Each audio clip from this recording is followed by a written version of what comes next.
𝐂𝐤𝐯𝐞𝐬 used to call herself the car parts lady. She ran an advanced auto parts store in Tacoma Park, Maryland. I can change some brakes, I can change like an oil change, something like that's basic. And before that, she was a manager at the sub shop Jimmy John's. You know Jimmy John's. Of course I know Jimmy John's. Yes. So I was baking bread and like making sandwiches. And so slowly, like I have drive to like hustle. I just feel like a lot of times I hustle the wrong way, is what it is. I'm very much like, oh, let's go get it, but I don't have concise like guidance. 𝐂𝐤𝐯 was born in Ethiopia and emigrated with her family to the U.S. as a young girl. Her hustle has served her well. She quickly learned English and found a strong group of friends in suburban Maryland just outside of D.C. 𝐂𝐤𝐯 has an easy laugh and a sunny disposition. Even outside of being like a people person, like I'm very, like I analyze a lot of things and I pick up quickly on things, right? So I learn very quickly. So everyone that's around me and that keeps seeing me, they're like, you know, 𝐂𝐤𝐯, you should be running Advance. Like this store should be yours. It should be 𝐂𝐤𝐯's store. Like, and even outside of like the encouragement of others, I felt like I really lacked self-worth and I really lacked self-acceptance and like really doubted myself. When 𝐂𝐤𝐯 graduated from high school, she enrolled at Montgomery College in Maryland. I've already decided that I'm not paying for school, but even outside of paying for school, I'm not taking out loans to go to school. I just didn't care. I don't know why, or I mean, I obviously do know why. It was just the impact of like the world, life, and like me, I guess, trying to figure it out. So I would like do the bare minimum going through Montgomery College, and because financial aid was paying for it and I was not paying for it, I wasn't like attentive to it at all. So then I would leave Montgomery College for like a semester and then I would go back. So it just became like a constant like leaving and then coming back. Leaving and coming back to college, but still not getting a degree. And right around this time, when 𝐂𝐤𝐯 was 22, she had a daughter. I was taking classes after I had her, and then ultimately just life took over and I didn't continue taking classes at all. She's gonna be 5 in August, so all of this is just gearing towards for her. And I very much enjoy life. I feel like life is what you put in it is exactly what you put out. And I would always get like, you have so much potential. You have so much potential, but you have so much potential, but you have so much potential, but you don't have a college degree. You have so much potential, but how are you ever going to advance in the job you have? 62% of adults in the U.S., people like 𝐂𝐤𝐯, do not hold a 4-year college degree. And without that degree, their chances for good paying jobs and good career paths decrease dramatically. Now, most of the jobs go to people with at least some post-secondary education or training, and the good jobs concentrate by education level. That's Tony Carnevale, a labor economist who runs the Georgetown University Center on Education and the Workforce. It's a system now where only about 20% of people who only get a high school degree have a good job, $45K by 40. Earning $45,000 by the time you're 40. That's one way to define a good job. But are there others? It's a definition whereby essentially when you walk in the door in the morning to go to work, music starts playing. You're happy, fulfilled, serving a public purpose. You've got benefits, you've got daycare, you've got a job that pays well, a job that stimulates you and allows you to grow, a job that allows you to participate fully in the life of your times, as a citizen, as a worker, as a family member, etc. I mean, these are great jobs. Right. The music plays. Your coworkers smile at you. Your boss hands you a bonus. Alternatively, if you can't get a job, you can't live fully in your time under a bridge with all your books in front of a fire with no roof over your head. So this is an inevitability. The economy is dictating this, not social policy or education policy. It comes from the economy, which in a capitalist society is a very strong command and has to be dealt with. So what does 𝐂𝐤𝐯 do? What do the majority of Americans do when they don't have that diploma because of lack of resources or family support or just out of lack of academic interest? Some think there should be systemic change in how we train and hire our workers. And some think we should reconsider the four-year degree as the do not pass go requirement for so many jobs. We have used the four-year degree reflexively in our society as a very blunt sorting mechanism. Gerald Chertavian, the founder of a training and internship company called Year Up. It's an easy way to toggle a switch that says screen out the resume that doesn't have a four-year degree. Now, when you do that, you exclude 84% of Latinos and 78% of African Americans. But then you say, well, what leads to getting a four-year degree? Right? I can predict whether you are going to get a four-year degree more by your bank balance than your SAT score. So when you recognize that getting a four-year degree is often enabled by a lot of factors of privilege, that if that's our sorting mechanism, then we're going to exclude a tremendous amount of talent that has ability. I mean, the good Lord did not distribute intelligence by zip code and bank balance. Yet if that's the sorting mechanism we use, then clearly we're not going to see all of the talent that's out there in this country. So is there a new way to serve all that talent that comprises the majority of adults in the country, those who are striving to change their outcomes? From the Stanford Center on Longevity, Century Lives is here to start the conversation. I'm your host, Ken Stern. On this season of the podcast, we're exploring the 60-year career, what we want out of work, and what it means to have a more meaningful career over a longer lifespan. Today, we're going to explore some innovative solutions for the 62% of American adults who don't have a four-year college degree.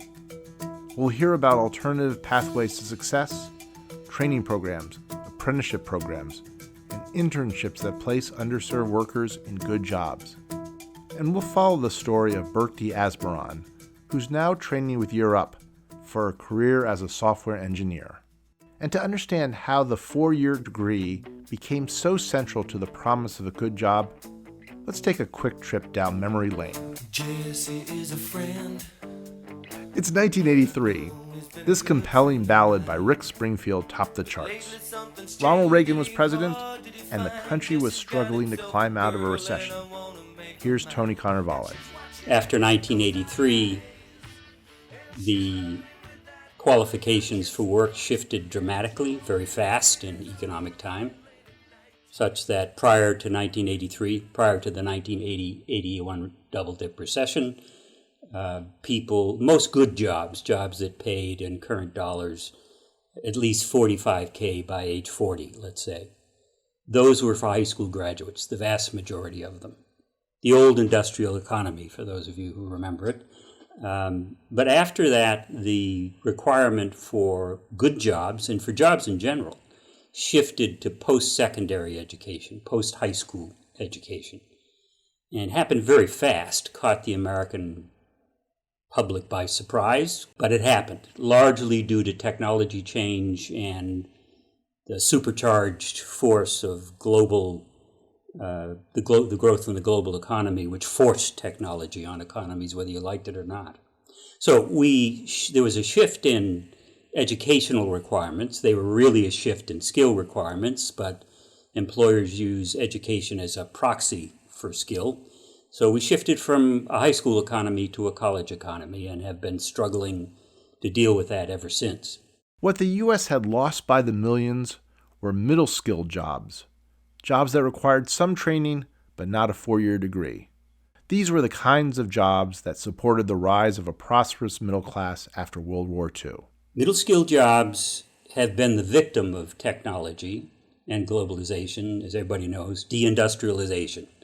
As all those old industrial jobs were going away, new service jobs, think computers, healthcare, new service jobs that didn't require a bachelor's degree but required more than high school, they emerged. So we don't have a system that educates or trains for those jobs.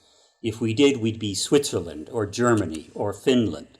They have apprenticeships. They have a very elaborate and frankly very effective scheme by which no more than 5% of high school kids, their version of high school kids, leave high school without a career track. In America, You go to high school, you get past Algebra 1, you get your degree, and then you go out and wander around. Are there middle skilled jobs there to be had? If we had a system like Switzerland and Germany or Finland, and we're training up more students for those middle skilled jobs, would there be enough jobs for this new population? There would be enough, but there are limits. Yes, we simply don't do that in America. We've never been a training nation. The Europeans always have been, let's say for me, always is since World War II. So we've built a system in which there is no job training in the K-12 system. It all falls to post-secondary education and training. Most of the post-secondary education and training in the U.S. no longer includes vocational training. Derek Ramsey was the Secretary of Education and Workforce Development for the state of Kentucky from 2015 to 2019. He was determined to bring back apprenticeships and training opportunities for middle-skilled and even traditional white-collar jobs as well. I graduated from high school in 1974. 1974, at that time, most schools had a vocational arm or vocational part in their school. As you fast forward that to where we are today, 2022, over the last 30 years, the vocational schools have either been stigmatized, shut down, talked about, talked down, everything negative that you can think of, almost to the point that they were out of existence. Ramsey worked with Kentucky's Commissioner of Education to get funding for this new apprenticeship program, eventually securing a $100 million grant from the state. And so once I was able to get the commissioner to talk publicly about the value of apprentice, the picture started to look a little different, and they understood these incredible opportunities.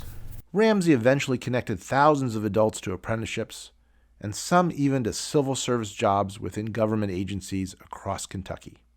When we here in America look at success, what we think of success is a person standing up there with their diploma and a big old cheesy grin.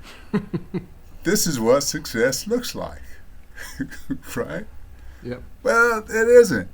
And my argument and debate has been for years when we talk about the middle class, which is always the cry of politicians. Well, the middle class is gone. Well, where did it go? Because when you think about the middle class, everybody wants to think that these are all educated people. No, nonsense. The middle class has always been in manufacturing, electricians, HVAC, plumber guys, has always been that way. And so again, with that number dwindling, that's why the middle class, to me, is dwindling.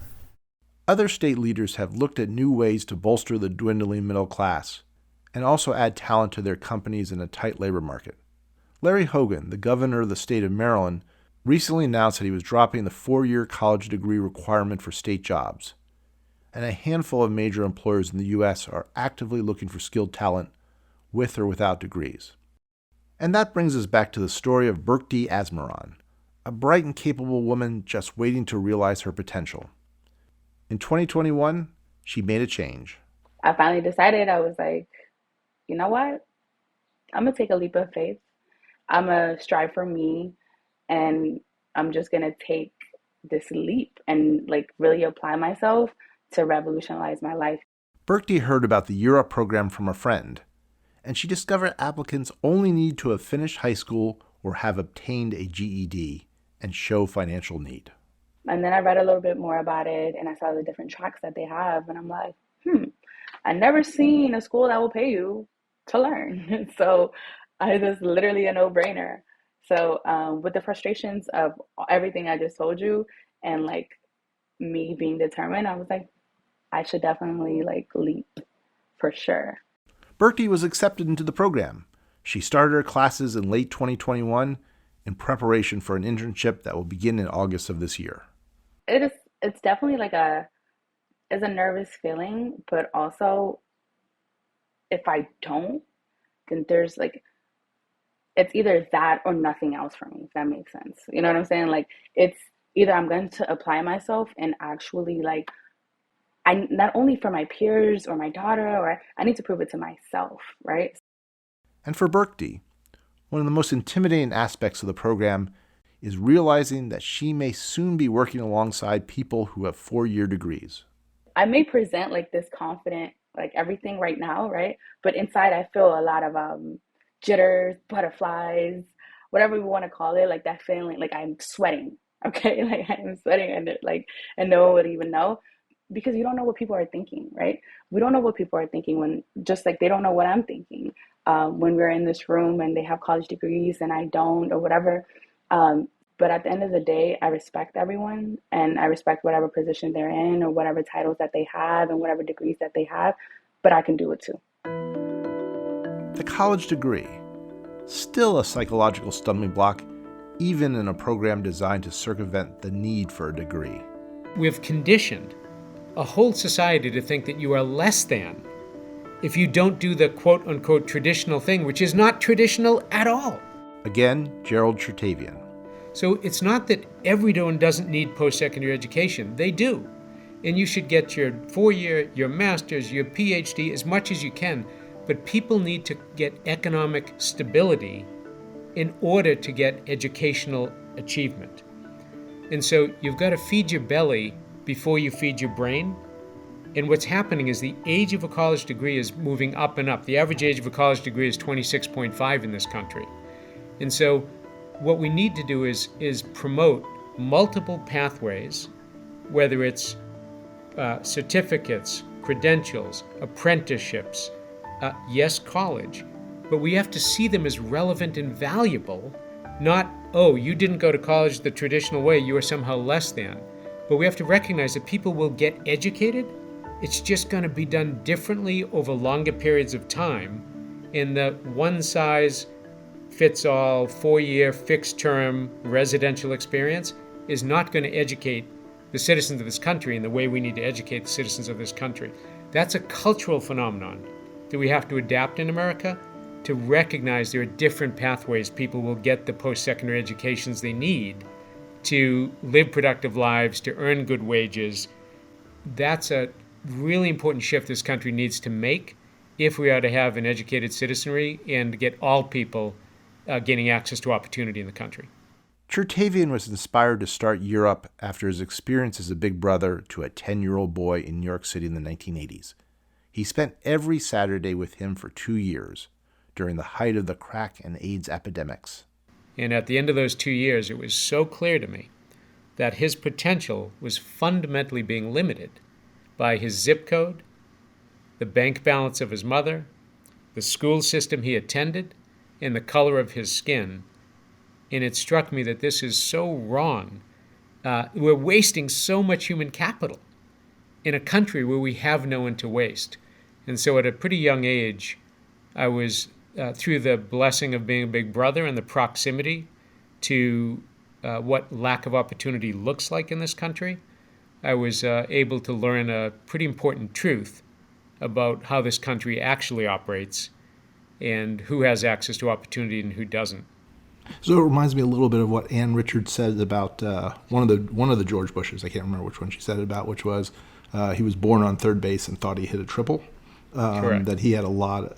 I'm curious about sort of your reaction to that sort of wonderful Ann Richards quote and how that sort of thinks about the work you do now. If we measured individuals by how far they had to go to just get to the starting line in life, we'd have a very different view of people's potential. You know, some folks are born on the starting line, some folks are born 50 yards down the track, and some folks are born 100 yards behind the starting point.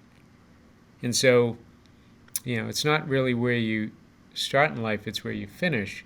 But we have to recognize that people have very different journeys to just get a chance and gain an opportunity. And that, unfortunately, can separate people pretty significantly if you just don't have access to that runway you need to take off in life. So tell us about sort of the core programs of Year Up and what it does and how it works. Sure. So Year Up works with low-income 18 to 26-year-olds.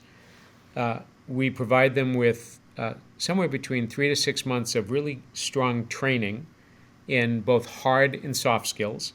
Europe is known really well for their professional skill training. We then place those young adults into a work-based experience. Think of it as an internship for somewhere between 3 and 6 months. And at the end of that, the companies that they are working at have a chance to see what they can do, right? And end up getting hired, majority of folks getting hired into jobs that pay on average $44,000 a year. These are young adults who came to us making on average less than $10,000 per year. So it's bringing someone in less than a year from either no income or low income to a livable wage career in many of the country's very best companies.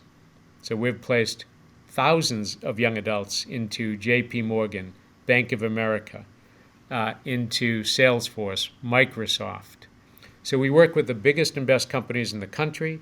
We introduce them to a new source of talent, right? This isn't a charity for the companies.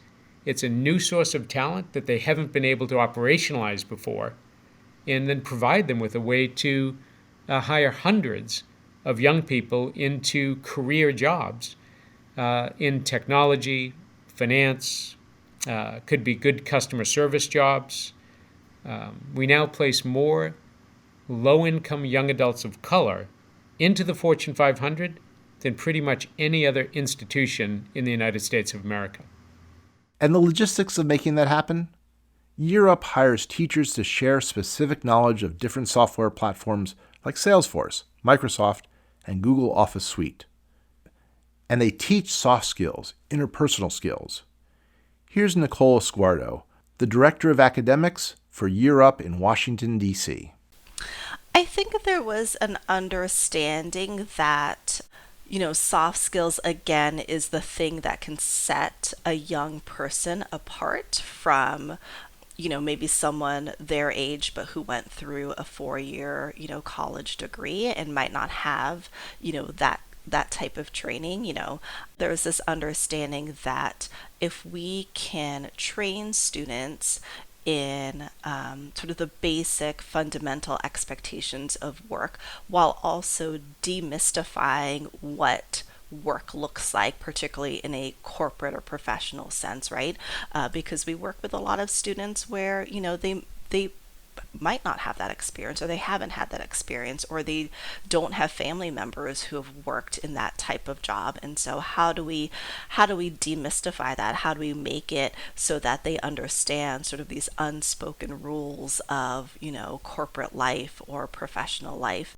Nicole is also coach to 𝐂𝐞𝐧𝐭 and has high hopes for her success. 𝐂𝐞𝐧𝐭 is going to tell you like it is in the best way possible. She's just going to say, like, this is what it is. This is what you need to do. Like, here's how to do it. She's a mom. And I think she expands that role to our coaching group because she's often like the mom of the group. And, just kind of getting people on task. She is just full of life and excited, and I think someone who appreciates the opportunity and takes advantage of the opportunity that we offer. So yeah, she's really amazing. So fast forward for, let's say, 10 years from now from 𝐂𝐞𝐧𝐭. I'm going to ask her the same question. I'm curious. So I don't want you to talk to her about this. What would you think success would be for her? I mean, I could see 𝐂𝐞𝐧𝐭 just running her own company very easily, having a team of people and just telling them, what to do and loving it. I think, for her, I think one of the things she would probably say is that she has, a really great career and stability for her daughter. And she has the flexibility and the options to, devote to her family, as well as, just have a really great career. 𝐂𝐞𝐧𝐭 is in the process of writing a new narrative for herself. But what about the millions of adults who lack the means to change theirs? Is there a role for what Europe is doing on state and national levels? Europe has proven to be extraordinarily successful. A large-scale randomized control trial of the Europe program found that people who went through the program had 30% higher income, a gap that persisted through the 7 years of the study. But the impact of Europe is capped by practical and funding limitations. It can train less than 10,000 students in any 1 year. Again, Europe founder 𝐒𝐲𝐶. We need a Marshall Plan for education and workforce development in this country. You need an urban GI Bill, right? A GI Bill that says we're going to take folks and make sure they get the educations they need and the workforce development and training they need, not just younger folks, but incumbent workers as well. So that then says, okay, what do you do? I do believe community college should be free, and students should be able to access a K to 14 education as a right and not a privilege. I do believe that tax incentives should be geared to not just hiring someone who's from an underrepresented community, but progressing them, advancing them, developing them, right? So right now you get your tax incentive after a few months, regardless of whether the person stays there long enough. So you gear your tax incentives to human capital development, not purely hiring. That would be a smart strategy. And then the final thing is all of the money this country spends in workforce development should be results-based, not efforts-based, which means you don't get your money for trying to train someone to get a job. You get your money when someone gets a job. That is your raison d'etre if you're in workforce development. And so you got to gear the incentive structure to how people earn their money from the government in a way that aligns incentives to ensure that the folks are actually benefiting from this service of workforce development. That's 𝐒𝐲𝐶, the founder of the nonprofit organization Year Up, offering an array of solutions for the 62% of American adults who don't have a 4-year college degree. In our next episode, we're going to look at the largest group of long-term unemployed in this country, older workers. And finally, we had one last question for 𝐒𝐞𝐬. So where do you think you'll be in 10 years, or where do you want to be in 10 years, sort of job-wise? 10 years from now, like I said, I would either want to go into data analytics, into Scrum, like to be a Scrum Master. And within those positions, by 10 years, I would like to be like senior within whatever company that I'm working at, obviously making over 6 figures. And also like being in a position in my life where not only can I help myself, but I can also help my family and get to levels that I never thought I'd be able to reach. Ambitious plans from 𝐒𝐞𝐬𝐯, born in Ethiopia and poised to start an internship at a top company in the Washington, D.C. area. I feel like all of these things have been like opening to me once I've decided to let go of those positions that I once had. So from now on, it's only up. Like, it's only up from here. That bright future may also include a business venture that 𝐒𝐞𝐬 wants to start with her 5-year-old daughter, Abby. We have a restaurant we're going to open together. It's called Abby's and Mama's Best Restaurant. She named it. It's a great name. It has a ring to it. It does. And what kind of food does Abigail want to serve at Abby and Mommy's Best Restaurant? So I told her Ethiopian food. She's not fond of it. She eats it because she doesn't have a choice. It's going to be definitely Ethiopian food. The producers of Century Lives are Carrie Thompson, Aaron Slomsky-Pritz, and Cameron 𝐒𝐲𝐶. Music for this episode was provided by Ramtin Arablouei and Audio Network. Century Lives is a production of the Stanford Center on Longevity, where our mission is to support ideas and research so that century-long lives are healthy and rewarding ones. You can find out more about us at longevity.stanford.edu. Support for the Stanford Center on Longevity comes from the Annenberg Foundation, dedicated to addressing the critical issues of our time through innovation, community, compassion, and communication. Thanks for listening. I'm Ken Stern.